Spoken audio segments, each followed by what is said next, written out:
Donc, comme vous voyez à l'écran, aujourd'hui, on va parler de la réforme vestimentaire et surtout de voir que dit la Bible.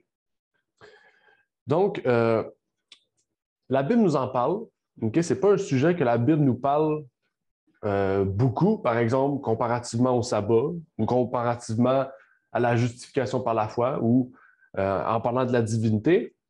Mais c'est un sujet auquel la Bible fait question et qu'elle nous montre aussi que c'est quand même un point important, un point auquel on doit, parler. Et donc, je vais en parler aujourd'hui, surtout en lien avec ce que la Bible nous dit et aussi avec plusieurs passages de l'Esprit de prophétie pour venir appuyer, peut-être mieux nous permettre de comprendre la sphère de cette réforme auquel il y a eu dans les années 60, 70, 80 chez les pionniers adventistes, mais aussi que dans la Bible, justement, les personnes qui acceptaient la vérité étaient appelées à changer chez eux.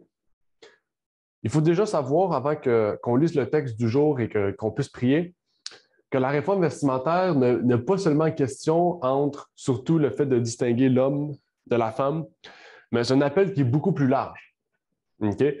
Et on va voir parce que la Bible nous dit que c'est un appel qui n'est pas seulement en lien avec notre tenue vestimentaire, okay? Mais avec quelque chose, une sphère qui est beaucoup plus large, qui nous interpelle dans plusieurs autres sujets importants en lien avec, justement, on pourrait dire ce que nous reflétons. On pourrait parler surtout de la mode. On peut parler aussi aujourd'hui, qui était très important, la mode, la nudité, la sensualité, qui sont des choses justement qui sont à éviter, mais qui font partie justement de la réforme vestimentaire auquel on doit prendre conscience et justement que nous puissions individuellement vraiment prendre pas seulement conscience, mais qu'on puisse appliquer si on y voit vraiment l'intérêt de ce que la Bible nous dit. Donc aujourd'hui, on va débuter avec 1 Pierre 3, versets 3 et 4, qui est notre texte du jour qui nous dit « Que votre parure ne soit point celle du dehors, l'entrelacement des cheveux, les ornements d'or ou l'ajustement des habits, mais l'homme caché dans le cœur, l'incorruptibilité d'un esprit doux et paisible qui est d'un grand prix devant Dieu. » Donc, il nous dit ici que je ne veux pas que que votre parure soit externe, mais qu'elle soit interne. On va voir ce que ça veut dire parure. Ici, ça ne veut pas dire que Dieu, ça ne lui dérange pas de la parure extérieure, mais qu'il veut seulement celle du cœur. Non, il nous dit justement qu'il veut que nous ayons une bonne parure intérieure et non pas extérieure. Donc, il nous appelle à une réforme. Il nous appelle à avoir une simplicité extérieure et une parure intérieure. Ça veut dire que, oui, une simplicité intérieure, mais surtout un dévoilement intérieur qui se reflète dans l'extérieur. Donc, si vous êtes simple à l'intérieur, vous allez être simple à l'extérieur. Si vous voulez être à la mode à l'intérieur, okay, ben, vous allez être à la mode à l'extérieur. C'est pour vous dire que l'intérieur reflète l'extérieur. Donc, on va voir aujourd'hui ces termes-là. Parure, l'entrelacement des cheveux, les ornements d'or, ajustement des habits, etc. On va en parler et c'est pour ça que c'est notre texte du jour. C'est le texte qui va nous permettre de vraiment toucher plusieurs points en lien avec cette réforme. Avant de commencer, j'aimerais pouvoir prier avec vous et que nous puissions vraiment demander à Dieu de nous envoyer son Esprit Saint, de nous envoyer aussi cette sagesse, cet esprit de compréhension et surtout cet esprit de pouvoir nous rappeler vraiment de mémorisation de ces choses, vraiment que vraiment quand on a un besoin, on puisse se rappeler de ces textes. 1 Pierre 3, verset 4. Donc, prions. Notre Père qui est aux cieux, j'aimerais te prier, Seigneur, et te remercier pour ce moment que tu nous permets d'avoir avec nos frères et sœurs, Seigneur, que ce soit en Floride, que ce soit en Haïti, que ce soit au Canada, que tu puisses nous permettre, Seigneur, que nous puissions tous ensemble voir comprendre ces choses, vraiment nous sentir interpellés, Seigneur, par ces choses et que nous puissions grandir dans non seulement la connaissance, mais dans notre vie pratique auquel tu nous appelles, Seigneur, de pouvoir changer, transformer, désapprendre pour mieux apprendre, Seigneur. C'est ma prière au nom de ton Fils Jésus-Christ. Amen. Donc, c'est un sujet qu'on va parler aujourd'hui qui m'a été, on pourrait dire, proposé par René Martin. Je pense que c'était une question auquel il y avait un besoin de pressant, on pourrait dire, ou un besoin de pouvoir répondre. Donc, quand l'Église a un besoin, il faut répondre au plus vite à ce besoin. OK? Pas parce que c'est juste parce que c'est l'Église qui le demande, mais parce que justement, quand l'Église a un besoin, justement, la Bible nous montre qu'on doit y répondre. On doit vraiment chercher justement à amener ces gens-là vers Jésus-Christ toujours. Et aussi, justement, cette semaine, j'ai parlé avec un autre frère, un frère avec qui je travaille au Cameroun, qui me disait justement que c'était un sujet auquel il voulait s'intéresser et qu'il voulait vraiment chercher à comprendre davantage dans la Bible. Et donc, ça tombe bien parce que, justement, ça va pouvoir toucher le cœur, je pense bien, de plusieurs personnes. Et donc, que Dieu puisse vraiment refléter sa gloire au travers de ce message.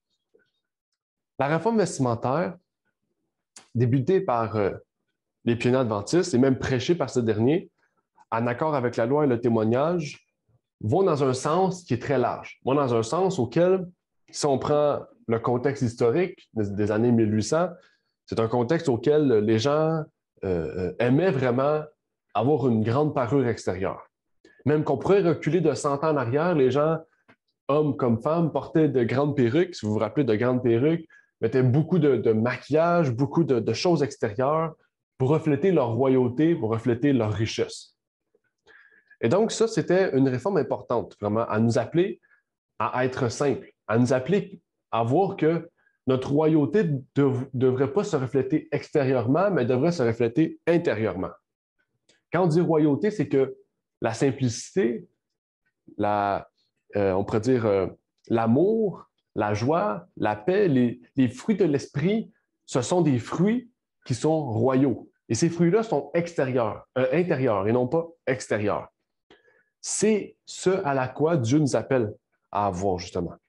Et la réforme vestimentaire, c'est ça, en fait. C'est vraiment de nous concentrer sur l'intérieur pour refléter un extérieur simple et convenable. Il faut savoir aussi qu'au temps des pionniers, on pourrait dire la robe, chez les hommes aussi, une tenue appropriée, était quelque chose aussi qui était très discuté.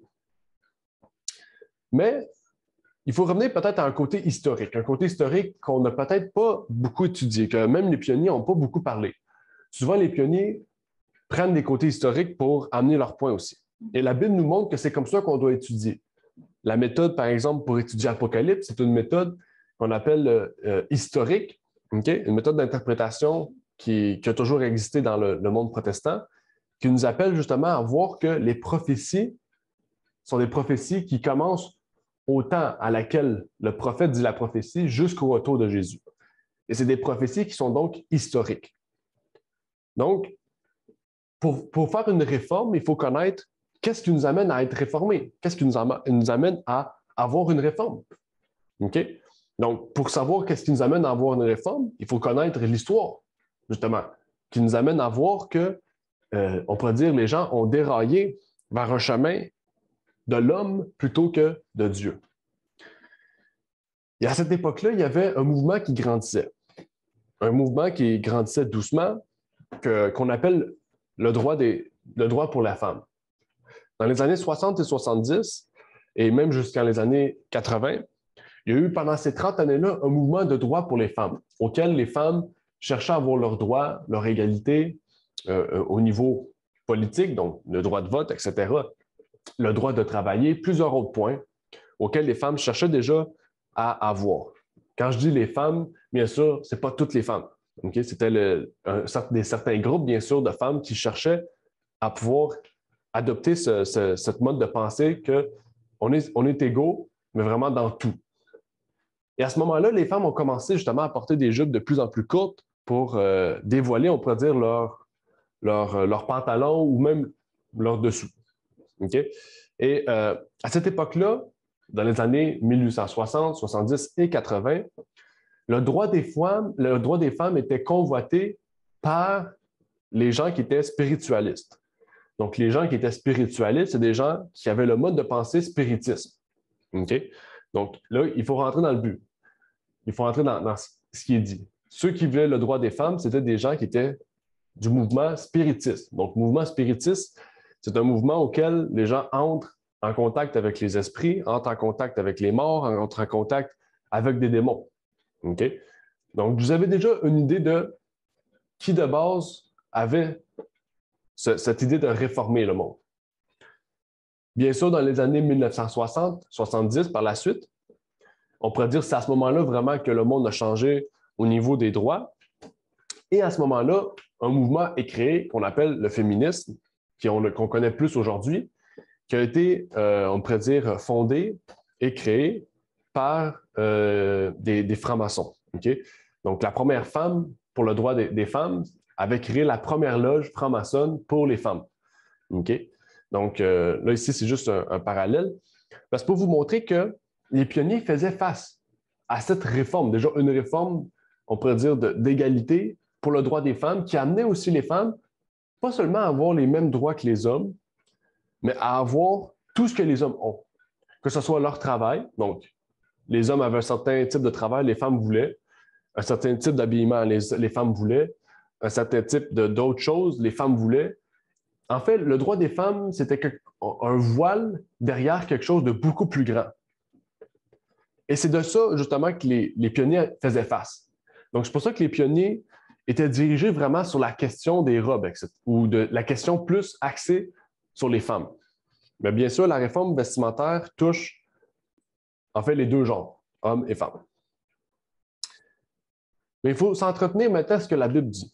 Entrons maintenant avec le côté biblique. J'aimerais lire seulement un manuscrit d'Ellen White qui nous dit en 1897 « La question de la tenue vestimentaire ne doit pas être notre vérité présente. Créer un problème sur ce point maintenant ferait plaisir à l'ennemi. Il serait ravi d'avoir les esprits détournés vers tout sujet par lequel il pourrait créer une division des sentiments et mener notre peuple à la controverse. » Et là, on est surpris par les propos d'Ellen White qui nous dit que la tenue vestimentaire ne doit pas être notre vérité présente. Et là, il faut comprendre ici les termes qu'elle a appliqués et le contexte auquel elle a écrit cela aussi. On parle ici de tenue vestimentaire. Okay? On ne parle pas de réforme vestimentaire. Et ça, c'est là où on voit qu'il y a une différence. Okay? Le deuxième point, c'est aussi, si on reprend le contexte, on pourrait dire historique de l'époque, il faut savoir que entre les années 1860 et 1881, l'Église adventiste voulait adopter une réforme très stricte. Cette réforme très stricte poussait l'Église à dire que toutes les femmes auraient porté la même robe, la même couleur, la même longueur. Tout était pareil, en fait. C'était les robes identiques. C'était le même modèle.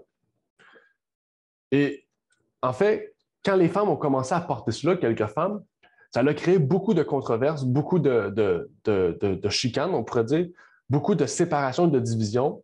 Et Ellen White a repris son propos en 1881 pour dire, finalement, on a délaissé cette robe de réforme pour se tenir à ce que la Bible nous dit, à savoir une réforme vestimentaire, on pourrait dire de base, okay? À savoir la simplicité, la modestie, la pudeur, etc. Et c'est pour ça qu'elle dit ici, la question de la tenue vestimentaire ne doit pas être notre vérité présente.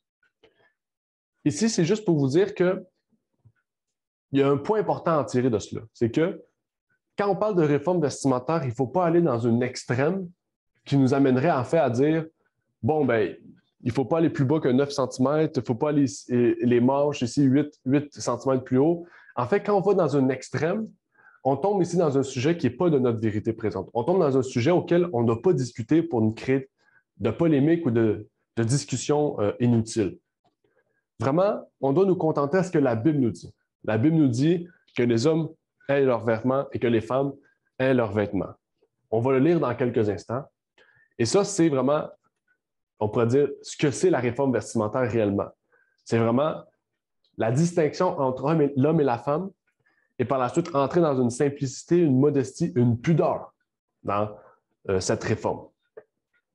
On pourrait lire, par exemple, 1 Timothée 2, 9 et 10, puis va venir convaincre ce point, et que pareillement, les femmes se portent de vêtements honnêtes, avec pudeur et modestie, non de tresses de cheveux, ni d'or, ni de perles, ni d'habillements somptueux, mais de bonnes œuvres, comme il convient des femmes qui font profession de servir Dieu. on nous parle ici de pudeur et modestie. On va parler de cela. Pudeur, modestie, simplicité, c'est des mots auxquels ça nous semble simple pour nous, mais qui n'ont pas une complexité, mais qui ont, on pourrait dire, un sujet qui est plus profond que qu'est-ce qu'il en a l'air. Déjà, on peut voir ici qu'il y a plusieurs sujets. Bien sûr, pour le temps qui m'est alloué, je ne pourrais pas parler de tout. Je ne pourrais pas aller très profond dans certains sujets auxquels peut-être j'aimerais, okay? Ou auxquels peut-être qu'il serait intéressant d'aller plus profondément. Bien sûr, je vous invite à une recherche, okay? D'études, surtout bibliques, de l'esprit de prophétie, peut-être historique, peut-être scientifique pour ceux auxquels c'est un côté peut-être qui les intéresserait, qui nous démontrerait aussi surtout à aller plus loin dans ce que je vous invite aujourd'hui. Okay? Bien sûr, aujourd'hui, je vous montre vraiment la base, les fondements de ce que la Bible nous appelle à aller chercher plus loin. Entrons dans notre première partie. Notre première partie s'intitule « La simplicité et la modestie ». Deux mots qui sont simples, simplicité simple, modestie, on peut parler humble, okay? Modeste surtout. Donc, ici, on les a dans leur forme, on pourrait dire, de nom. On peut les avoir dans les adjectifs. Simple, une personne modeste, donc la forme adjectif. Mais allons lire un texte biblique pour aller plus loin, entrer dans cette phase de simplicité et de modestie qui se trouve dans Matthieu 6, 28 à 33. Et pourquoi vous inquiétez au sujet du vêtement? Considérez comment croissent les lys des champs. Ils ne travaillent ni ils ne filent. Cependant, je vous dis que Salomon même, dans toute sa gloire, n'a pas été vêtu comme l'un d'eux. Si Dieu revêt ainsi l'herbe des champs, qui existe aujourd'hui, et qui demain sera jetée au four, ne vous vêtirait-il pas à plus forte raison, gens de peu de foi? Ne vous inquiétez donc point, et ne dites pas, que mangerons-nous, que boirons-nous, de quoi serons-nous vêtus? Car toutes ces choses, ce sont les païens qui les recherchent. Votre Père céleste sait que vous en avez besoin. Cherchez premièrement le royaume et la justice de Dieu, et toutes ces choses vous seront données par-dessus. Ici, quel intérêt aurait de citer ce passage-là pour parler de la simplicité ou de la modestie? En fait, ce qui est intéressant ici, c'est que du verset 28 à 30, on nous donne une image. Jésus aime travailler avec nous par des images, par des choses auxquelles on peut s'imaginer ou même qu'on connaît visuellement. Je pense que toute personne connaît l'herbe, connaît le lys des champs. Ils savent aussi que l'herbe et le lys des champs sont des choses que Dieu a créées et que Dieu a créé ces choses qui sont dans leur simplicité. L'herbe, c'est quelque chose de très simple. L'herbe, c'est un petit bout de quelques centimètres de haut qui est vert et que des fois, on peut dire, n'a aucun intérêt. Dans sa simplicité, dans sa modestie, il est présent, il est utile à chacun, il peut être beau à la vue, et peut-être aussi inutile s'il y a des mauvaises herbes, mais il est présent et c'est une création de Dieu.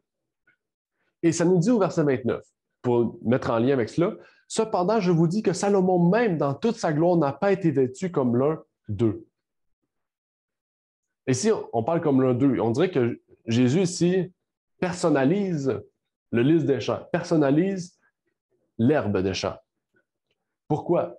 Il nous montre ici que même Salomon n'était pas simple comme le lys des champs, n'était pas simple comme l'herbe des champs.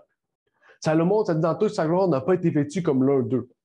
C'est comme s'il dit, Salomon, dans toute sa gloire, dans tout ce qu'il avait, mais en fait, il n'était pas vêtu comme la gloire de l'herbe. C'est bizarre parce que visuellement, si on verrait Salomon et un herbe, on dirait Salomon est beaucoup plus majestueux qu'un herbe. En fait, c'est pas dur à battre. C'est pas dur à comparer ça, en fait. En fait, c'est comme comparer Dieu et l'homme. Si on compare Salomon à une simple herbe.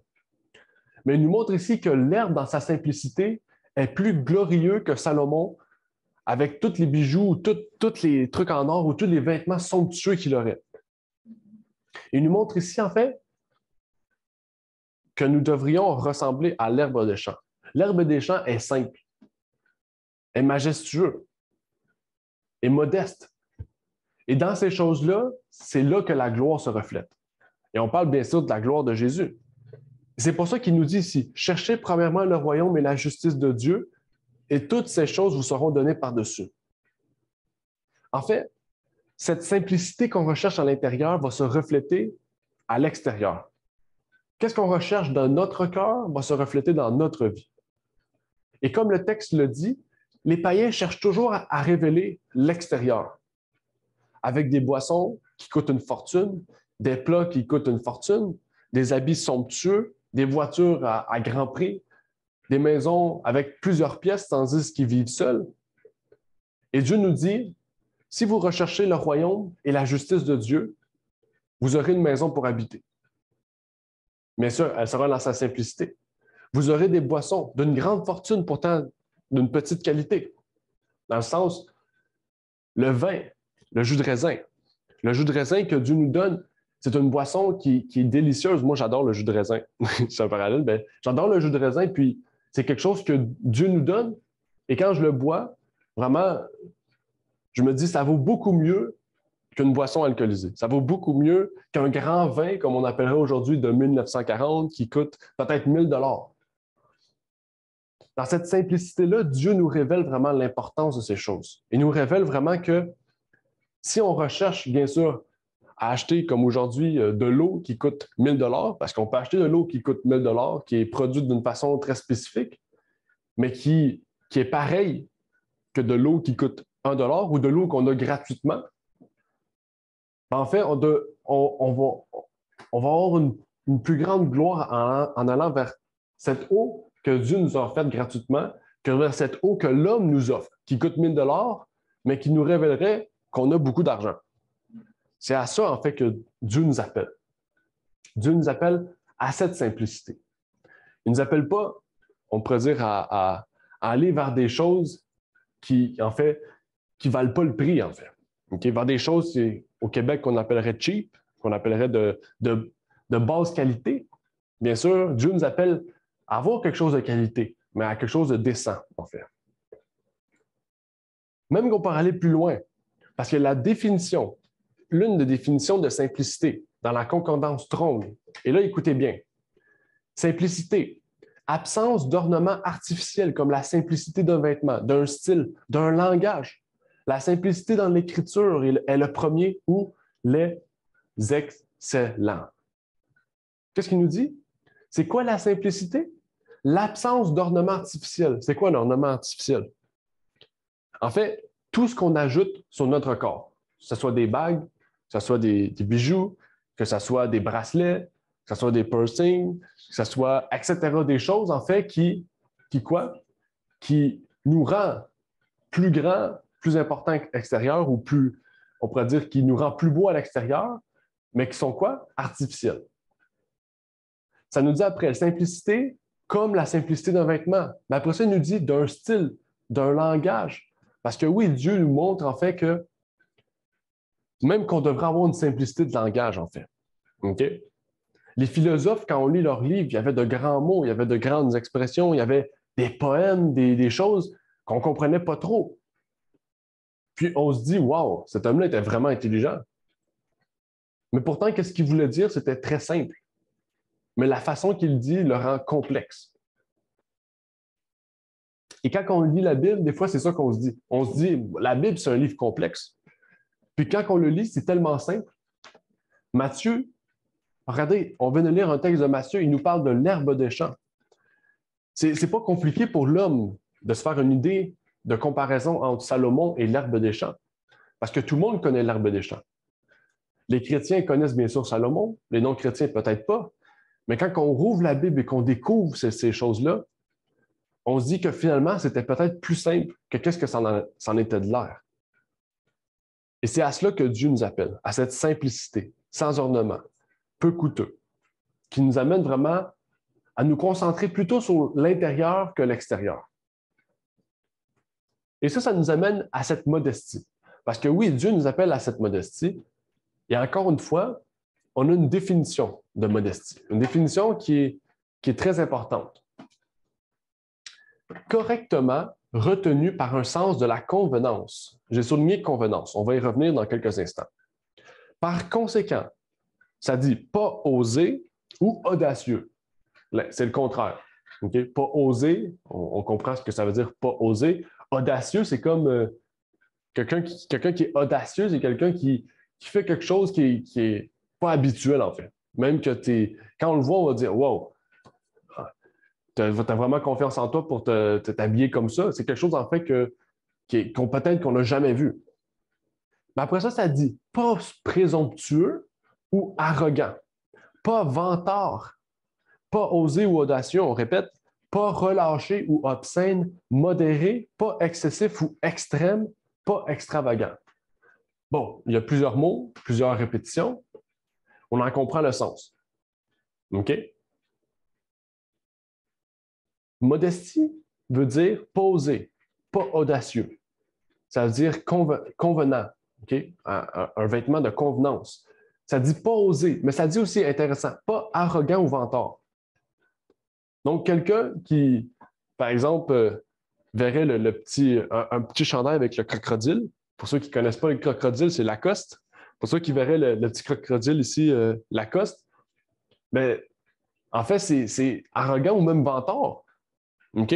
Parce que le même chandail sans le petit crocodile coûterait 10 mais avec le petit crocodile, il coûte 500 Puis là, juste parce qu'on a le petit crocodile, le petit Lacoste, mais les gens nous disent waouh, cet homme-là a beaucoup d'argent.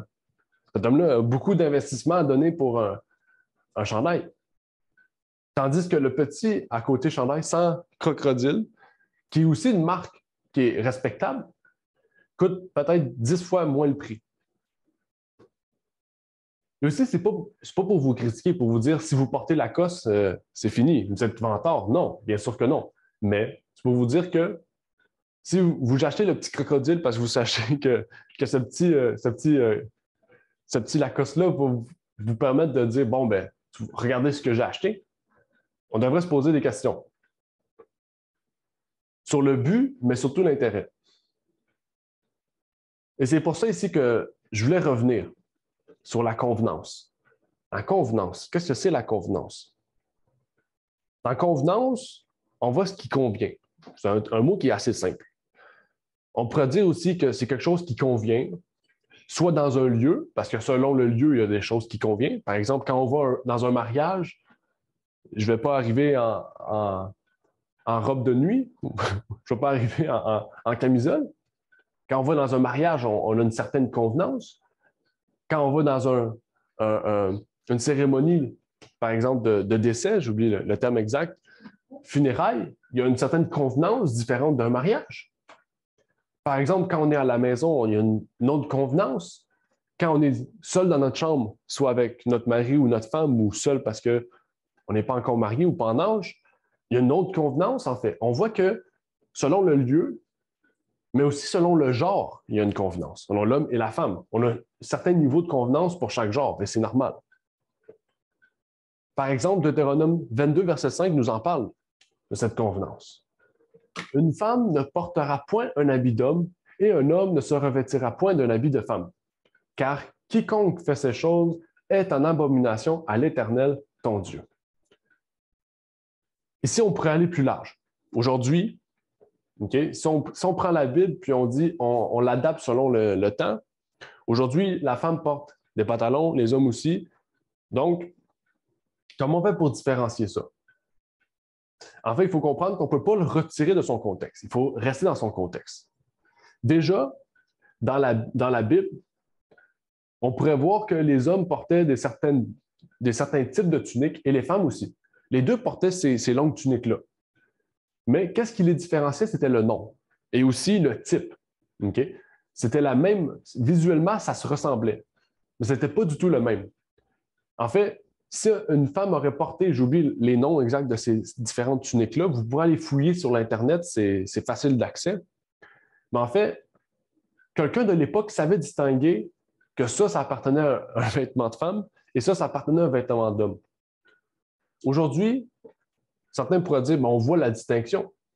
Mais en fait, non, parce que un jean d'homme ou une jean de femme pourrait être porté inchangeablement, en fait. Comme un veston d'homme pourrait être porté par une femme aussi. En fait, on voit qu'aujourd'hui, il n'y a plus de distinction. On voit aujourd'hui qu'il y a un but derrière cela, en fait. Et le but, c'est d'enlever l'idée du genre. Aujourd'hui, on veut enlever l'idée du genre. Je ne sais pas si au Canada, c'est fait officiellement, mais je sais qu'au Canada, ils prévoyaient enlever le genre. Quand un enfant allait naître, ça allait être le genre X. Le genre X, pourquoi? Parce qu'à 6 ou 8 ans, l'enfant peut décider s'il est homme ou femme. Et en plus, le Québec finance ce changement de sexualité s'il le faut.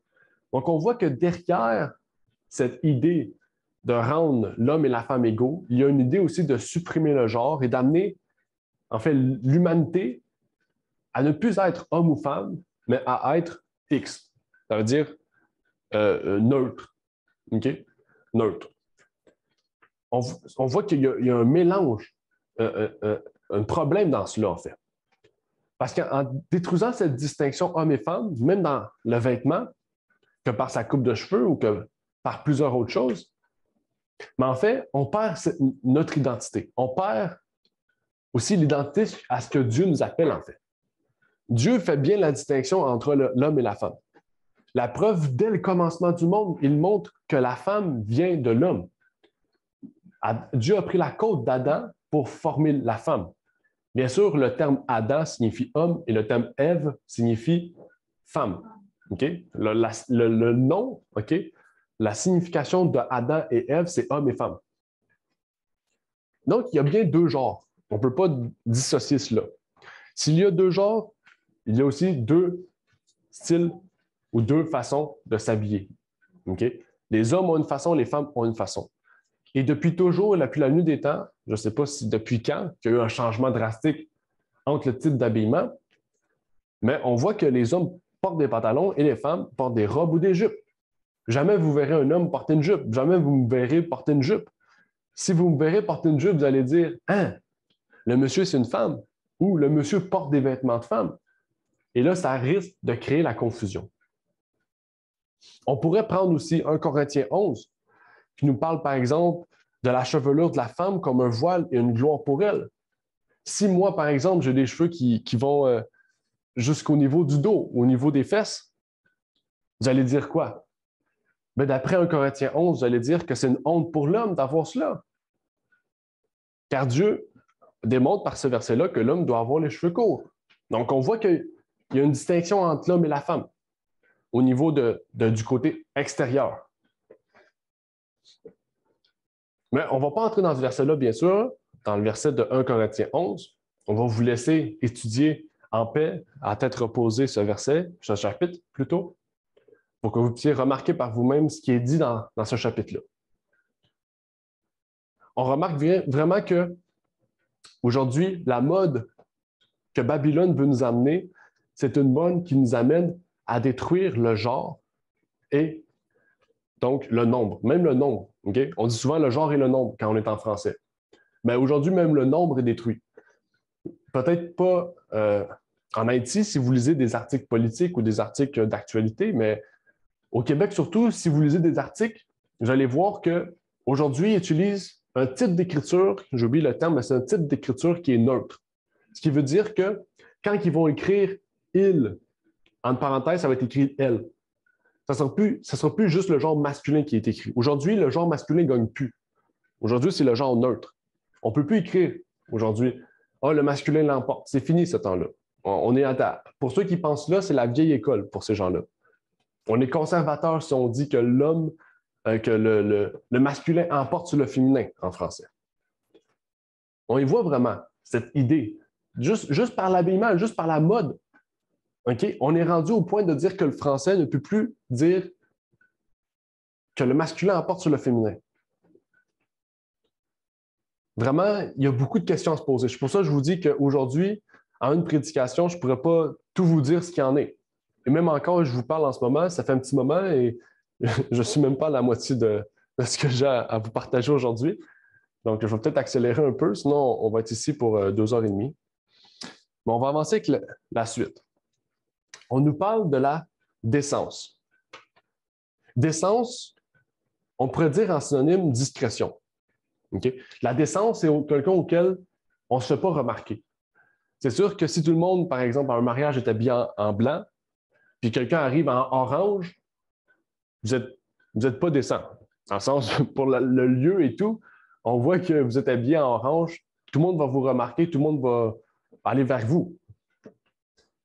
La décence, en fait, c'est quelque chose qui entre en jeu dès qu'on a une personne alentour de nous.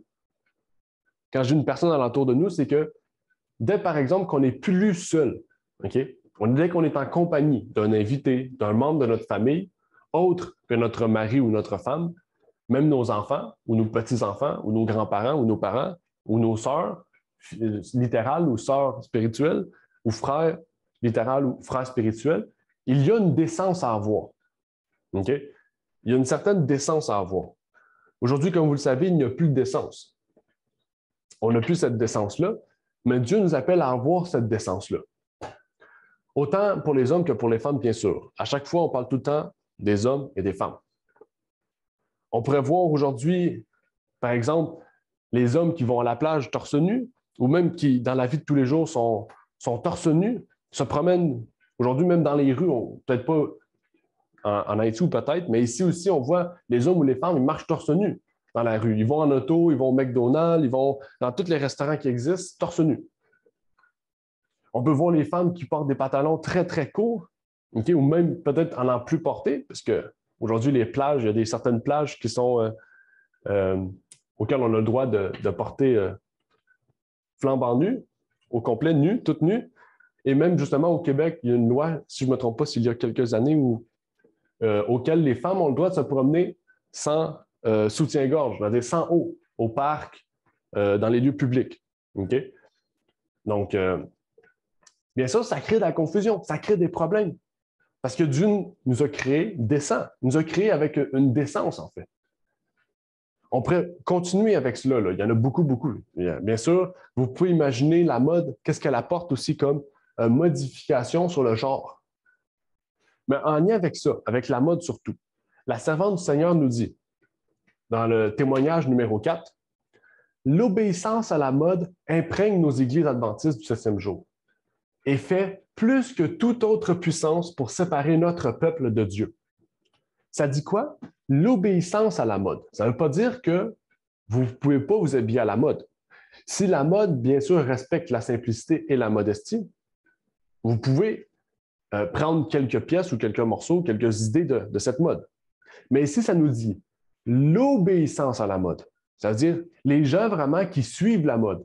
C'est-à-dire que vraiment, ils sont toujours au goût du jour. C'est-à-dire la mode, aujourd'hui, change à chaque saison quasiment. Donc, au Québec, 4 fois par année, il y a certains manteaux, certains styles qui changent. À chaque année, ça change. Les gens qui changeraient leur garde-robe à chaque année, ça serait une obéissance à la mode. Ça dit quoi? Ça dit que la mode nous sépare de Dieu. La mode nous sépare de Dieu. Ça va loin. Et on vient de le voir pourquoi. En étant plus décent, en étant plus simple, en portant des ornements, on détruit de plus en plus notre lien avec Dieu. Nous pourrions regarder, bien sûr, plusieurs choses. L'évolution de l'impudicité, par exemple, comme par exemple, le vêtement qu'on met quand on va à la plage, par exemple, ou à la mer.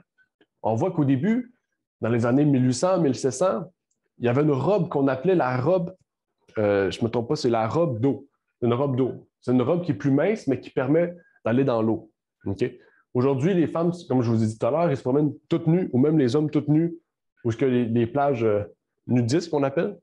Donc, je peux vous dire à quel point on est parti. On est parti d'une robe d'eau à toute nue.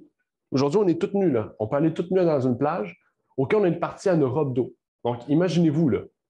Okay? Juste pour vous donner. En 200 ans, on est parti à des vêtements à plus de vêtements.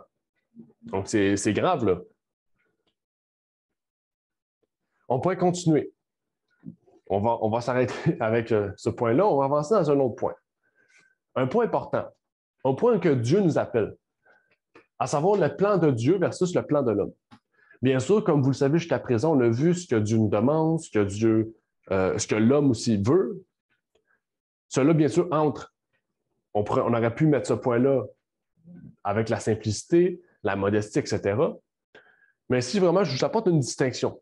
Parce qu'à l'origine, Dieu avait d'autres spécificités plus importantes. Okay? Je vais vous lire quelques versets, vous allez voir dans quel aspect on va entrer maintenant. Un aspect surtout lié à l'idolâtrie. Dieu avait un plan pour son peuple. C'était que son peuple garde ses yeux sur lui. L'homme a un plan pour l'homme. C'est quoi? C'est qu'il se tourne vers de faux dieux, qu'il se tourne vers des idolâtres, des idoles. On peut prendre le veau d'or, par exemple, dans le désert. Avec quels matériaux les veaux d'or ont été faits? Avec des bijoux, avec des ornements. Ça veut dire que vraiment, ces gens-là avaient des ornements. Et avec ces ornements-là, ils ont créé un faux Dieu. Et vous connaissez la suite de l'histoire. Mais Dieu avait un plan pour l'homme à l'origine. Et quand je vous dis à l'origine, c'est Genèse. Okay? Il n'y a pas plus loin que Genèse. Genèse 2, de 10 à 12, nous dit « Un fleuve sortait d'Éden pour arroser le jardin. Et de là, il se divisait en 4 bras. Le nom du premier est Pichon. C'est celui qui entoure tout le pays de Havila, où se trouve l'or. L'or de ce pays est pur. On y trouve aussi le bdellium et la pierre d'onyx. » Qu'est-ce qu'il dit ici? Ce n'est pas écrit le nom du premier est Pichon, c'est celui qui entoure tout le pays de Havila, où se trouve l'or que l'homme pourra se procurer. Ce n'est pas ça qui est écrit. Ni même où l'homme pourra se procurer du bdellium et la pierre d'onyx. Non. Il faut comprendre qu'à l'origine, les pierres précieuses, on a parlé de l'émeraude, tout ce qui est dit sur la Nouvelle Jérusalem, toutes ces pierres-là avaient pour but non pas de rendre l'homme plus beau, plus grand, plus riche, mais avaient pour but de rendre la terre, le pays auquel ces pierres étaient, plus majestueux. On le voit ici. Le pays d'Havila était majestueux, pourquoi? Parce qu'il avait de l'or, parce qu'il avait du bdellium et parce qu'il y avait de l'onyx. Si on enlève à ce pays de l'or, de l'onyx et du bdellium, il n'y en a plus dans ce pays-là. Il n'y a plus rien de ces pierres. Parce qu'ils sont tous sur les hommes, mais ce pays sera plus beau. Ça sera l'homme qui sera beau. Et c'est ça le plan de l'homme. Le plan de l'homme, c'est d'enorgueillir l'homme. C'est de rendre l'homme plus grand, plus majestueux, plus riche, plus beau. Mais Dieu, c'est de rendre toujours la terre, tout ce qu'il a créé, plus grand, plus majestueux, plus parfait. Et que l'homme vraiment voit ces choses-là, puisse contempler ces choses-là et dire, voilà la création de Dieu. Mais aujourd'hui, on dit, voilà la création de Dieu. Puis là, on voit des mauvaises herbes partout, puis on voit que tout le monde se promène avec beaucoup d'or sur eux. Puis là, on se dit, il n'y a plus d'eau, il n'y a plus rien nulle part, il n'y a aucune terre qui est belle. Et pourtant, c'était tout le contraire de ce que Dieu voulait. Comme on dit, l'homme en a décidé ainsi et il va avoir ce qu'il mérite. À moins que l'homme se convertisse et qu'il accepte Dieu dans son cœur. Ésaïe a même dit à ce propos, dans Ésaïe 3, OK, j'ai un autre texte. OK, bon, ben un autre texte pour aller plus loin avec Genèse. Ils virent le Dieu d'Israël sous ses pieds. OK, le Dieu d'Israël était sous ses pieds. C'était comme un ouvrage de saphir transparent, comme le ciel lui-même dans sa pureté. Les pierres embellissent la terre. Et ça dit quoi? Quand ils voient la terre, ils voient la beauté de ces choses, du saphir transparent. Ils disent que c'est comme le ciel. C'est beau comme le ciel. Et ils savent que Dieu est dans le ciel. Donc, en voyant ça, c'est comme s'ils voyaient Dieu. On ne dit pas que la terre est Dieu. On dit que ça ressemblait à ce que Dieu, la pureté de ce que Dieu nous a donné. Si on enlève la pierre qui est là, on ne pourra pas contempler de la même façon qui est écrit dans l'Exode. Et on peut dire qu'aujourd'hui, on ne peut pas contempler de la même façon qu'eux le contemplaient. Parce qu'aujourd'hui, il n'y a presque plus les matériaux qui étaient là à l'origine. Parce que ces matériaux sont tous sur les hommes. Ils ne sont plus sur la terre. Ésaïe va plus loin. Ésaïe 3, 16 à 23. L'Éternel dit encore, parce que les filles de Sion sont orgueilleuses, qu'elles marchent le cou tendu, faisant des signes des yeux, et qu'elles marchent à petits pas, faisant résonner les boucles de leurs pieds, Le Seigneur rendra chauve la tête des filles de Sion. Donc, encore une fois, on parle de la chevelure. Maintenant, il n'y aura plus de chevelure. Qu'est-ce que nous disait le Nouveau Testament? Une femme sans cheveux, c'est une honte. Le Seigneur rendra chauve la tête de Sion. L'Éternel découvrira leur nudité. En ce jour-là, le Seigneur ôtera les anneaux dont elle se porte, les filets et les croissants, les pendants d'oreilles, les bracelets et les voiles, les diadèmes, les chaînettes des pieds, les ceintures, les boîtes de senteur et les amulettes, les bagues et les anneaux pour le nez, les robes de fête, les larges tuniques, les manteaux, les sachets, les miroirs, les chemises, les tiares et les mantilles. Wow, une grosse description. Qu'est-ce qu'il nous dit? Parce que les filles de Sion, OK, on parle du peuple de Dieu, là. Filles de Sion. Sion, à l'époque, c'était Jérusalem. Parce que les filles de Jérusalem sont orgueilleuses. Pourquoi elles sont orgueilleuses? Parce qu'ils ne sont pas décentes et qu'ils ne sont pas simples. On a vu la définition de ces mots tout à l'heure. À cause de tout cela, je vais les rendre nus. Je vais leur enlever leur voile. Je vais leur enlever toute leur beauté naturelle pour les rendre vraiment nus, sans rien. Une grande leçon à comprendre ici, des bijoux, des frafras qu'on peut appeler, tout ce qui est extérieur, les artifices artificiels qu'on a vus tout à l'heure. Mais on pourrait aller plus loin. Les artifices extérieurs sont quoi? Sont reliés à l'idolâtrie, directement. Genèse 35, 2 à 4. Alors Jacob dit à sa famille et à tous ceux qui étaient avec lui, ôtez les dieux étrangers qui sont au milieu de vous et purifiez-vous et changez de vêtements. Et levons-nous, montons à Bethel, et j'y ferai un autel au Dieu qui m'a répondu au jour de ma détresse, et qui a été avec moi pendant mon voyage. Alors ils donnèrent à Jacob tous les dieux étrangers qu'ils avaient, et les anneaux qui étaient à leurs oreilles. Et Jacob les enterra sous le chêne qui était près de Sichem. Les dieux étrangers. Les dieux étrangers. Qu'est-ce qui étaient les dieux étrangers? Tout ce qui était, on dit les anneaux ici, mais tout ce qu'on a lu dans Ésaïe, ce sont des dieux étrangers. Peut-être pas tout on comprend. Dans Ésaïe, qu'est-ce qu'il parlait ici? On ne parlait pas de tout ce que les gens portaient. Il parlait de miroir. Le miroir n'est pas un dieu étranger. Mais à l'époque, le miroir était d'une grande fortune. Aujourd'hui, on va dans un centre commercial, on peut en avoir à 10 $.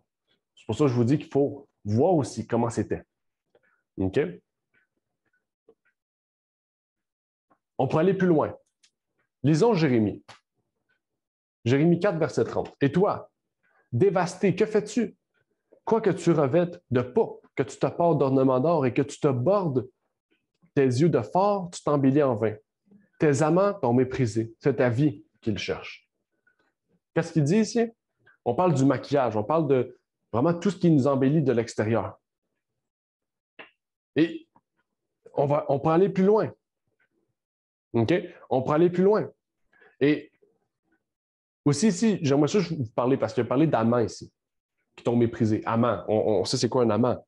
Pour ceux qui ne le savent pas, des amants, c'est, on pourrait dire quelque chose qui est en dehors de la relation conjugale. Okay? D'autres personnes, d'autres hommes en dehors d'une relation conjugale, pour être exact. Et ici, il compare le peuple de Dieu à cela, en fait. Il compare le peuple de Dieu à une femme qui s'orne et qui se maquille pour avoir une plus belle apparence, mais si, pour quoi? Pour avoir des amants. Donc, pour avoir un attrait sexuel aussi, une plus belle attrait d'attirance sexuelle. Et la Bible va plus loin. Vous avez sûrement déjà une idée. Dans l'Apocalypse, on parle d'une femme aussi. Je ne vous parle pas de... Bon, je ne vais pas vous donner la réponse, mais dans l'Apocalypse, on parle d'une femme qui est comparée à la femme qui est décrite ici. Okay? 2 Rois 9, verset 30. Puis Jéhu vint à Jizréel, et Jézabel l'en apprit, farda ses yeux, orna sa tête et se mit à la fenêtre. Rappelez-vous d'Isabelle, pas Isabelle, désolé pour les Isabelles, pour Jézabel dans Apocalypse 2, verset 20. Jézabel est décrite comme une prostituée. Une prostituée. OK? Le plan de Dieu, c'est de nous amener, par exemple, on pourrait comparer à la femme pure, à nous amener à un état de pureté, extérieure comme interne. le plan de l'homme, le plan de Satan, le plan de Babylone, c'est d'amener les hommes et les femmes à être des prostituées. Des prostituées, ou une ou un prostitué, parce que ça existe. Ils veulent nous amener à cet état. Donc là, c'est à vous de faire le choix. Est-ce que vous voulez être une prostituée ou une femme chaste ou un homme chaste, ça se dit aussi, un homme chaste? Dieu compare la femme, l'Église, à quelqu'un de chaste et de pur. On parle de toutes les sphères. Hein. On pourrait aller plus loin. Peut-être que vous n'avez jamais lu ce passage-là ou prêtez attention. Lévitique 19, verset 28. Vous ne ferez point d'incision dans votre chair pour un mort, et vous n'imprimerez point de caractère sur vous. Je suis l'Éternel. On parle ici de tatouage. On parle ici d'impression sur notre corps. Okay? Une impression, comme vous le savez, une imprimante, il y a une image qui apparaît. Notre corps, c'est la même chose. Notre corps nous est donné sans images. Mettons pas des images, notre corps. Okay? D'après ce qui est dit ici. C'est un texte qui est assez clair et révélateur. Okay? Donc, on va avancer à notre prochain aspect. Je ne sais pas si j'ai dépassé mon temps, j'ai atteint la moitié de mon message d'aujourd'hui. Donc, on va parler de la pudicité et de la nudité. Pudicité, on voit impudicité. Pudicité, impudicité. Inverse, pour. Bon, pas bon. Pudicité, bon. Impudicité, pas bon. C'est une question, en fait, qui pourrait être posée. Je me suis moi-même posé la question. Donc, il ne faut pas oublier que pour faire ce sermon-là, j'ai fait des recherches, j'ai appris beaucoup de choses aussi dans tout ce que je vous amène ici. Et même moi, je suis content de pouvoir reparler de ces choses-là et vous partager ces choses-là. Mais qu'est-ce qui est considéré comme impudique? Qu'est-ce qui est considéré comme impudique? Parce qu'aujourd'hui, être impudique, ça serait pratiquement rien. Aujourd'hui, si peut-être vous n'êtes pas au courant, mais dernièrement, ça a passé une nouvelle pour les femmes qui allaitent dans les centres d'achat en public. Ils veulent légaliser les femmes qui allaitent au public. Mais est-ce que pour un chrétien, c'est impudique ou c'est pudique? Bien sûr, pour nous, c'est impudique, mais bientôt, ça va être déclaré pudique par la loi. Tout comme les femmes qui peuvent se promener sans soutien-gorge, sans eau, au parc. C'est déclaré pudique. Vous comprenez ici le sens. Comment on peut déclarer pudique et impudique? Bien sûr, il faut ouvrir le manuel. Il y a un seul manuel, et ce n'est pas le manuel de loi des pays, c'est le manuel de loi de Dieu, qui est la Bible, qui devrait être notre manuel, qui peut nous amener à une idée qui nous amènerait aussi à notre logique humaine, à la sagesse que Dieu nous a donnée de pouvoir vraiment aller plus loin. Exode 28, verset 42. Fais-leur aussi des caleçons de lin pour couvrir leur nudité, qu'ils tiennent depuis les reins jusqu'aux cuisses. Ici, vous pourriez dire, OK, ben on parle des Hébreux, on parle particulièrement des prêtres. Donc, pourquoi moi ça me concernerait? Déjà, il faut aller plus loin que dans qu'est-ce qui est dit. Ça dit ici, pour couvrir leur nudité. À ce que je sache, les prêtres et vous et moi et tous ceux qui sont ici, en fait, on est tous des hommes de la race humaine. Okay? On est tous des humains. Okay? On a tous la même grandeur, la même chose. Les prêtres ne sont pas différents que nous physiquement. Donc, leur nudité ou notre nudité est la même, en fait. Okay? Donc, bien sûr, on parle ici que dans le culte de Dieu, on devrait avoir un respect plus grand, ordonné et surtout décent. Okay? Qui est peut-être à la maison qui serait différent. C'est sûr que si on va travailler, je ne veux pas aller travailler en veston-cravate pour faire de l'agriculture. Okay? C'est pour ça que je vous dis, il faut avoir une certaine logique. Allons plus loin dans Jean. Okay? On va aller plus loin pour mieux comprendre ce qu'il y en est. Jean 21, verset 7. C'est pourquoi le disciple que Jésus aimait dit à Pierre, « Hey, c'est le Seigneur! » Et Simon-Pierre, apprenant que c'était le Seigneur, se ceignit de sa robe de dessus, car il était nu, et se jeta à la mer. Est-ce que Pierre était sur la plage, tout nu? Si on lit le texte sans rien voir, en prenant les yeux humains, on dirait, ben oui, Pierre était tout nu. Pierre était nu devant Jésus. Si on va réellement dans le sens du mot, la concordance nous dit à propos de sa robe de dessus, parce que robe de dessus, c'est un terme. Okay? Robe de dessus, c'est un terme.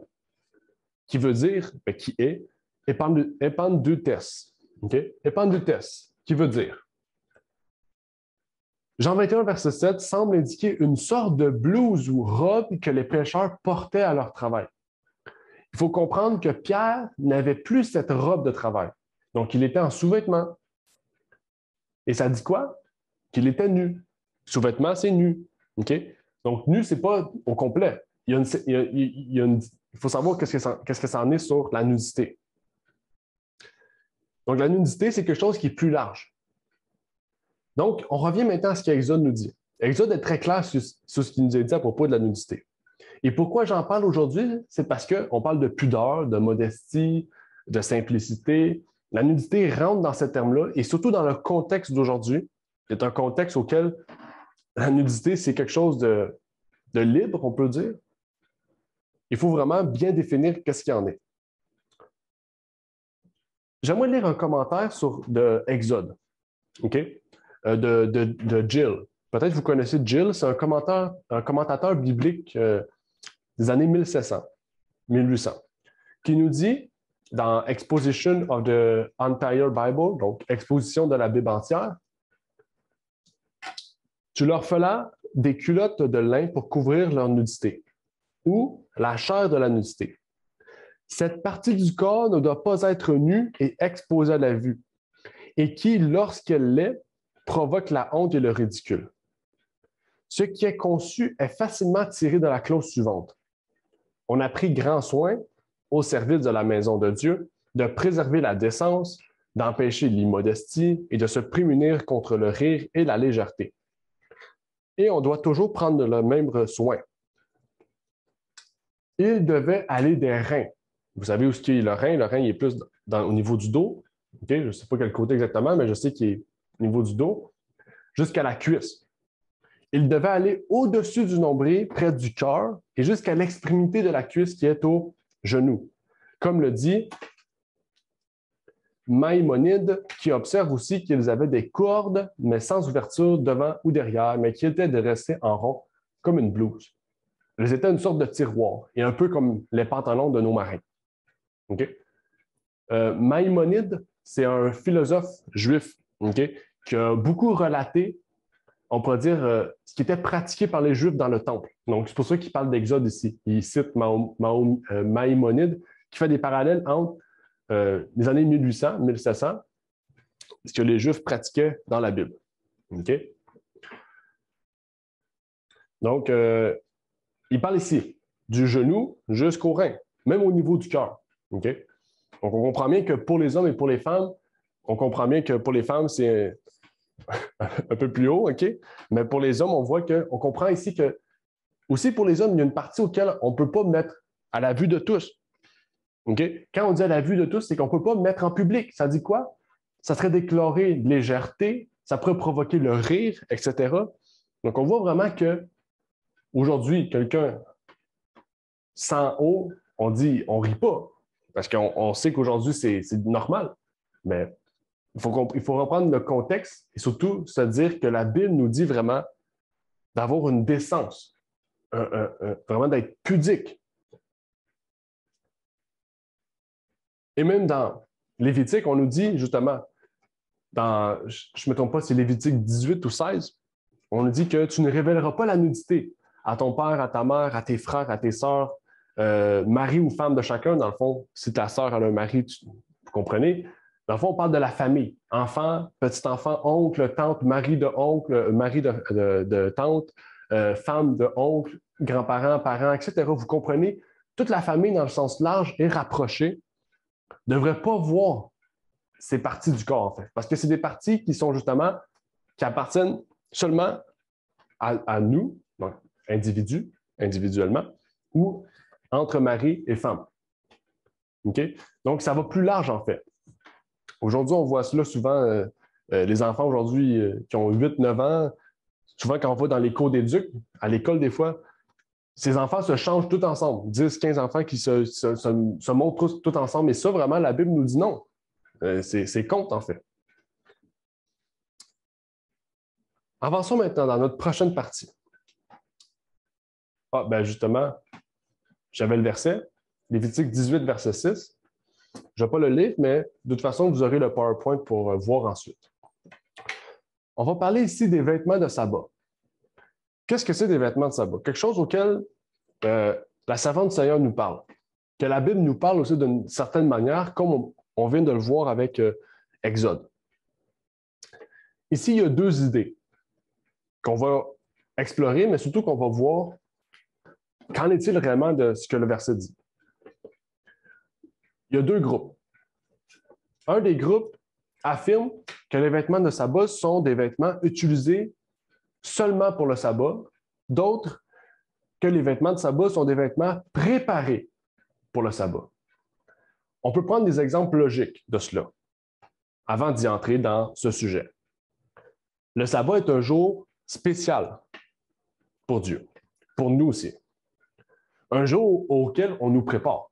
On se prépare, en fait, à entrer dans ce jour. Pourtant, tout ce qui est fait dans ce jour-là reste des choses de la vie, en fait. Okay? On n'a pas une toilette spéciale pour le sabbat. Okay?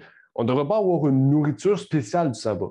C'est une nourriture qui est préparée pour le sabbat parce qu'on sait qu'on ne peut pas cuisiner le sabbat. Bien, cette nourriture-là, c'est la même nourriture que si ça serait la semaine. En fait, la carotte que vous avez choisi de couper, ce n'est pas une carotte qui a été spécialement préparée depuis une semaine pour le prochain sabbat. C'est une carotte comme une autre, en fait. En fait, c'est la même chose ici. Nos vêtements, c'est la même chose, doivent être préparés pour entrer dans le sabbat. Ça veut dire que la chemise que je porte là, je pourrais la porter la semaine. Mais si j'arrive le sabbat et qu'elle a, par exemple, beaucoup de taches, elle est toute tachée de nourriture ou peu importe de travail, elle a des taches de sueur, elle est toute fripée. Mais en fait, entrer dans le sabbat avec cette chemise-là, ça serait peut-être une honte pour Dieu. OK? Donc, c'est dans ce sens-là, en fait, qu'on dit qu'on doit se préparer pour le sabbat. OK? On va aller plus loin avec des textes qui nous en parlent. Le premier texte nous montre que pour le sabbat, on doit avoir des vêtements propres et appropriés. Et la servante du Seigneur a dit dans la mesure du possible. Il faut comprendre qu'il y a des personnes qui vont entrer dans l'Église et qui ne connaîtront peut-être pas ces choses-là, qui n'auront peut-être pas de vêtements. OK? Il ne faut pas aller les voir et leur dire « Vous avez des vêtements sales, vous ne pouvez pas entrer dans l'Église. » Il faut comprendre que si on fait cela, on rentre dans une idée judaïque. On rentre dans une idée de tradition, une idée qui est de légalisme. Ici, ce sont des recommandations auxquelles la servante du Seigneur nous appelle à faire, pour un signe de respect dans la mesure du possible. Et même, elle nous encourage d'acheter des vêtements, okay, pour ceux qui n'en ont pas. Donc, ce n'est pas le fait de dire chacun pour soi, si tu ne fais pas ça, c'est fini pour toi. Non. C'est des recommandations, des choses auxquelles elle nous demande de faire dans la mesure du possible. Okay? Donc, il faut entrer ça dans cette idée-là. Message choisi, volume 2. Tous ceux qui se réunissent le jour du sabbat pour adorer Dieu devraient, autant que possible, bien sûr, porter un habit propre, saillant, digne de la maison des prières. Ceux qui croient que le sabbat est saint au Seigneur et honorable déshonorent le sabbat et Dieu et sa maison s'ils portent le jour du sabbat les mêmes habits qu'ils ont portés toute la semaine, travaillant à leur ferme. S'ils ont la possibilité d'en porter d'autres. Vous avez compris ici qu'est-ce qui est dit. Elle nous démontre aussi que ce n'est pas des vêtements strictement réservés au sabbat. Bien sûr, si vous avez travaillé toute la journée, toute la semaine, avec un vêtement, ce vêtement est rempli de poussière, rempli de saleté, et que vous allez le sabbat à l'église avec ce vêtement-là, mais que vous aviez réellement d'autres vêtements qui sont plus adéquats, on devrait être ciblé ici. OK? Parce que ça nous montre en fait que dans la mesure du possible, on devrait éviter d'avoir ces types de vêtements-là, des vêtements tachés, poussiéreux, sales. Au pire des pires, vous pouvez réutiliser ce vêtement-là, mais laver. OK? Donc, vraiment mis au propre, comme on peut dire. Aujourd'hui, bien sûr, on a des vêtements, par exemple, plutôt, on a des travails qui sont dans des bureaux ou dans des endroits auxquels, mais en fait, nos vêtements ne viennent pas réellement propres.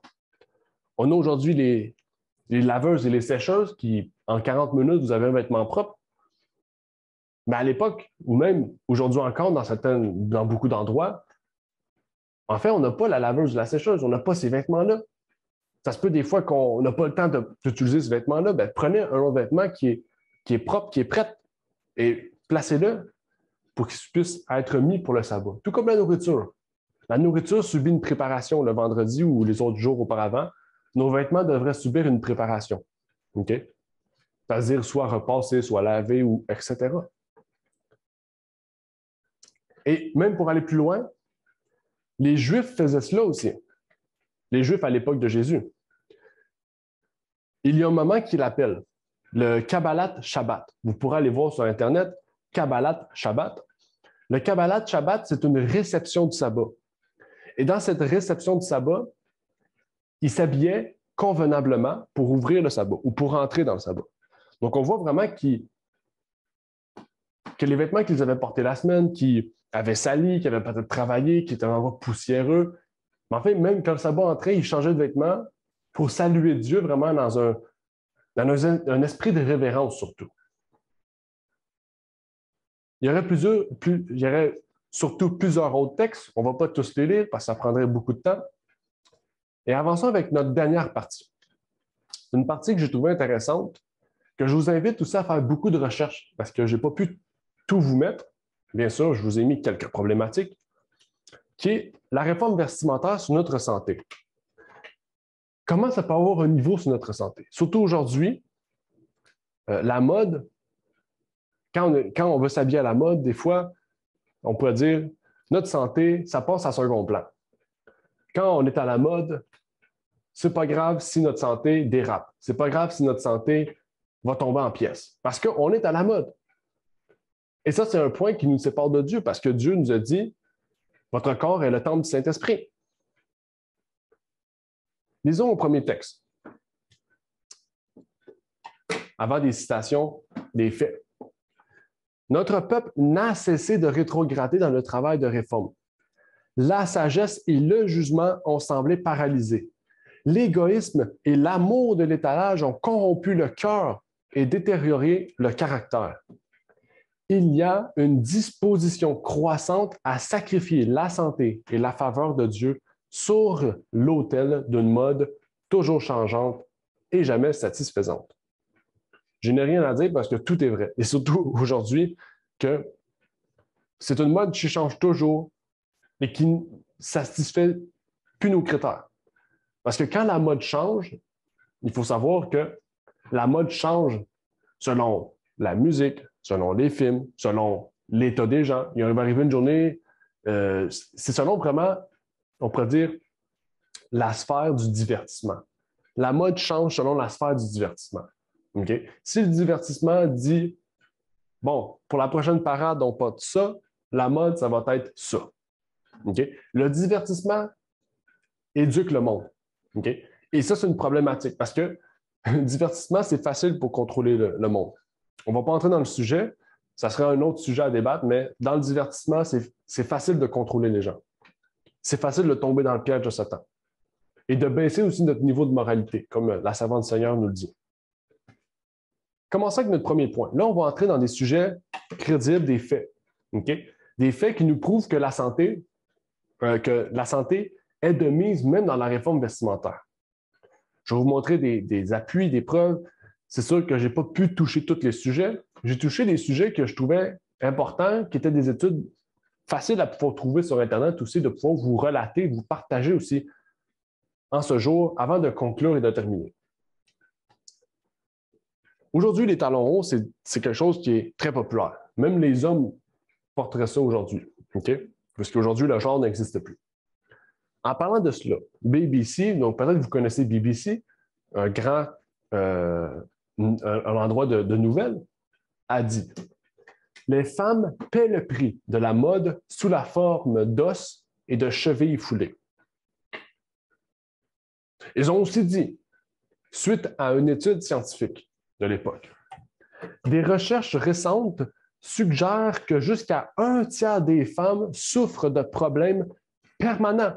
C'est écrit permanent, dû au port prolongé de talons tueurs. Ce n'est pas des talons hauts, c'est des talons tueurs. Allant d'orteils en marteau, donc bien sûr, et d'oignons à des dommages irréversibles aux tendons des jambes. Les talons hauts vous font lever le talon et dès que vous le faites, votre centre de gravité est poussé vers l'avant, bien sûr, parce que vous êtes plus grand, donc la colonne penche plus par en avant. Ce qui se passe ensuite, c'est que vous courbez le bas de votre dos pour compenser, ce qui modifie la position de votre colonne vertébrale et exerce une pression sur les nerfs du dos. Cela peut provoquer une sciatique, une affection douloureuse où les nerfs sont coincés, déclenchant des douleurs et des engourdissements jusqu'aux pieds.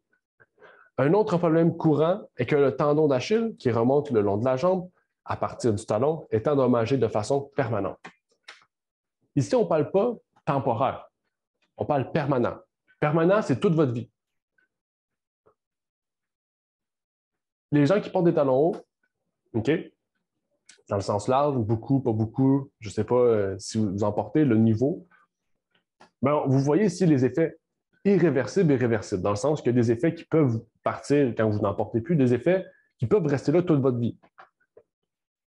Le talon haut, en fait, il change notre posture. Il affecte les parties importantes, les fondements de notre dos, au niveau des fesses, qui peuvent créer des problèmes parce que vous modifiez la posture. Restant trop longtemps, bien sûr, c'est comme n'importe quoi, en fait. Si vous restez trop longtemps dans quelque chose, ça peut changer la forme de quelque chose. Mais le dos, c'est le cas. On pourrait aller plus loin. Vous connaissez les fameux, aujourd'hui, les fameux sous-vêtements serrés, qu'on appelle aussi les corsets.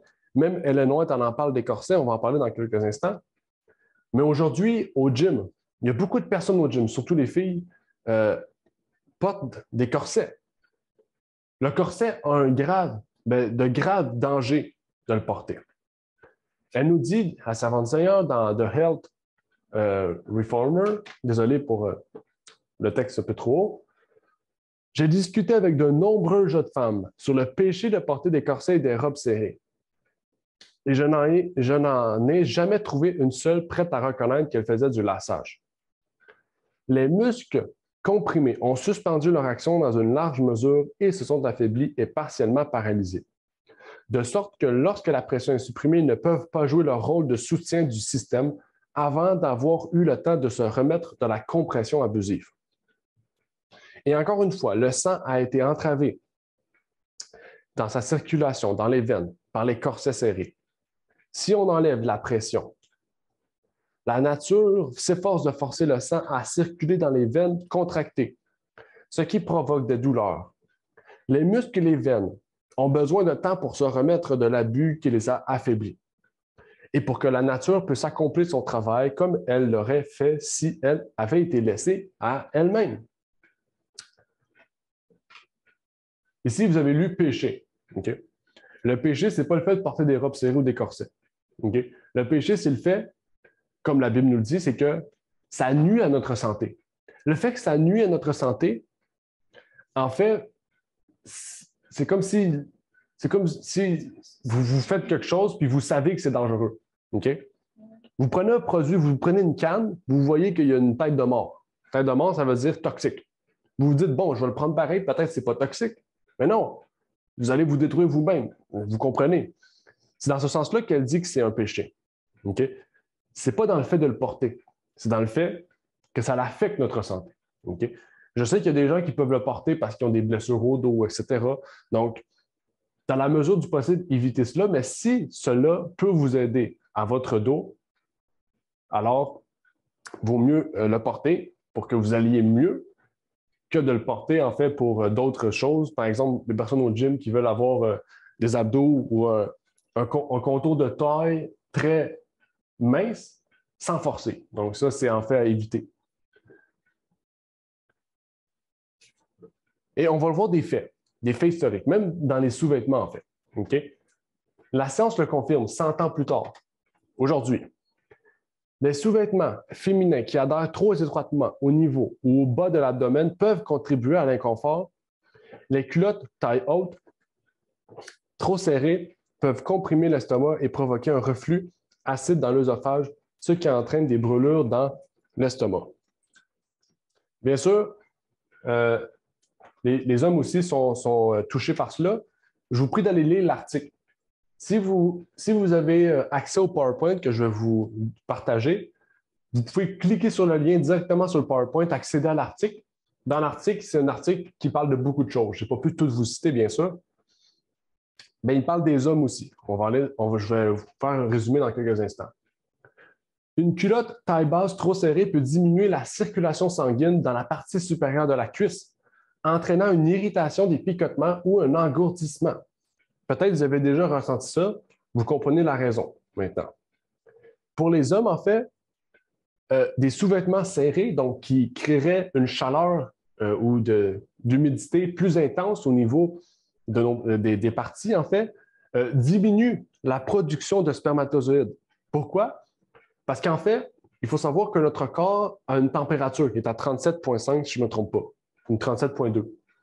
En l'augmentant ou en la diminuant, on change la façon dont notre corps va produire.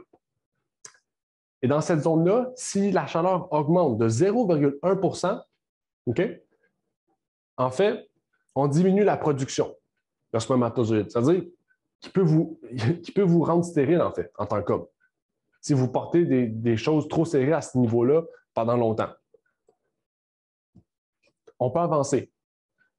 Les pantalons ou autres. Quand je dis pantalons ou autres, on parle des hommes ici. Les hommes qui portent des pantalons skinny, donc très, très serrés. Des leggings, par exemple. Les leggings aussi. Donc, il y a un article qui est sorti récemment qui montre que ceux qui portent des leggings, par exemple, quand ils font du sport, ils vont avoir moins de force que s'ils n'en portaient pas. Donc, aujourd'hui, on préconise les leggings parce que c'est facile de faire du sport en leggings, mais quand tu portes des leggings et que tu vas au gym, tu as moins de force. C'est une étude qui est sortie il y a 2 ans qui montre qu'en fait, qu'on a moins de force, moins d'énergie quand on porte ce type de pantalon-là parce que ça coupe la circulation sanguine. En fait, tout ce qui est serré provoque ce type de choses-là. Que ce soit les sous-vêtements, les pantalons, les hauts, peu importe. Okay? Voici les différents troubles que ça peut créer. C'est des troubles assez importants. Des troubles gastro-intestinaux, des infections à levure, des entraves à la performance sportive, la méralgie paresthétique. C'est un type de compression du nerf spinal. Même le cancer du sein pour les soutiens-gorge serrés. Bien sûr, comme je vous ai dit, il y aurait quelque chose de plus grand, plus profond à aller voir. Je vous invite à faire des recherches de votre côté. Même ça prouverait que justement, vous avez un attachement à votre santé. Mais vraiment, ça nous pousse à une importance d'une bonne hygiène, d'une bonne réforme vestimentaire de notre vie. Aujourd'hui, je vous invite à aller faire des recherches, à pousser, vraiment à y réfléchir surtout. Comme vous le savez, si vous avez des questions, la prière, une bonne solution, que Dieu puisse vous guider dans la parole, dans l'esprit de prophétie, dans des preuves scientifiques, comme on a pu lire depuis quelques instants. Même, vous pouvez, si vous avez de la difficulté à trouver des recherches, aller vers les personnes qui sont ressources, qui peuvent vous aider peut-être à mieux réfléchir, mieux comprendre. Mais surtout, j'aimerais terminer par un verset et par un autre livre que j'aimerais vous inviter à lire. 1 Corinthiens 6, verset 9 nous dit « Ne savez-vous pas que votre corps est le temple du Saint-Esprit qui est en vous et qui vous a été donné de Dieu et que vous n'êtes point à vous-même? » Une question. Votre corps ne vous appartient pas, il appartient à Dieu. Dieu vous l'a donné. Et vu qu'il vous l'a donné, mais il veut régner en vous. Il veut former son temple en vous. Mais si vous négligez votre santé au profit de la mode, au profit de la gourmandise, eh bien, vous savez la réponse à cette question. J'aimerais vous inviter aussi à aller lire notre magazine, le magazine numéro 3 particulièrement, parce qu'il y a un article qui a été écrit sur la réforme vestimentaire. Donc, ça pourra toucher beaucoup plus de points. Encore une fois, des preuves scientifiques de l'époque qui montrent peut-être certains aspects qui pourraient être intéressants, mais aussi pour ceux et celles qui veulent du contenu, okay, des magazines, soit en papier, soit en PDF, qui apportent vraiment des soutiens bibliques, des preuves, des études bibliques. Je vous prie d'aller lire le magazine Ligne de vérité. Donc, il y a déjà 5 volumes de disponibles. Le 6e s'en vient au mois de juillet. Vous allez voir que vous allez être récompensé, grandement béni par ces choses-là. Et encore une fois, si vous avez le PowerPoint, si vous cliquez sur le lien Magazine, Ligne de vérité, volume 3, numéro 3, qui est souligné ici, vous arrivez directement sur le magazine, vous pourrez le télécharger gratuitement. Et donc, c'est vraiment mon appel pour vous aujourd'hui. Que Dieu vraiment nous pousse à réfléchir à cela.